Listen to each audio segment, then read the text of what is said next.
ಮನಸ್ಸಿಂದ ನಂಗೆ ಅಲ್ಲ, ನಂಗೆ ನಾನ್ ನಾಳೆ ಸತ್ರು ತೊಂದ್ರೆ ಇಲ್ಲ, ಇವತ್ ಸತ್ರು ತೊಂದ್ರೆ ಇಲ್ಲ. ನಾನು ಇವಳ ಲೈಫಿಗೆ ಸೆಟ್ಲ್ ಆಗೋದಕ್ಕಾಗಿ ಒಂದ್ 50 ರಿಂದ 100 ಕೋಟಿ ರೂಪಾಯಿ ಆಸ್ತಿನ ಇವಳ ಹೆಸರಿ ಮಾಡಿದೀನಿ. ಮಗಳಿಗೆ ಸಂಬಂಧಪಟ್ಟಂತೆ ಒಂದ್ 3-4 ಕೋಟಿ ರೂಪಾಯಿ ಆಸ್ತಿನಿಗ ಮಾಡಿದೀನಿ. ಗೊತ್ತಾಯ್ತಾ?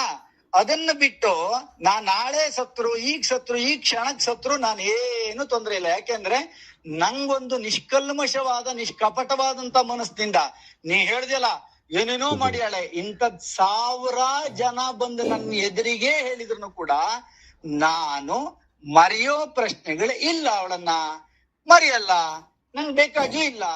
ನನ್ನ ವೈಯಕ್ತಿಕವಾಗಿ ಆಮೇಲೆ ಇನ್ನೊಂದು ಗೊತ್ತಾ ನಿಂಗೆ, ಯಾವನೋ ಹೇಳ್ದ್ನಲ್ಲ ನಿಂಗೆ ಒಂದು ಮತ್ತೊಂದು ಕಾನೂನಲ್ಲಿ ಏನ್ ಹೇಳಿದೆ ಅಂತಕ್ಕಂಥದ್ದು ಬಗ್ಗೆನೂ ಕೂಡ ನಂಗೆ ಗೊತ್ತಿದೆ.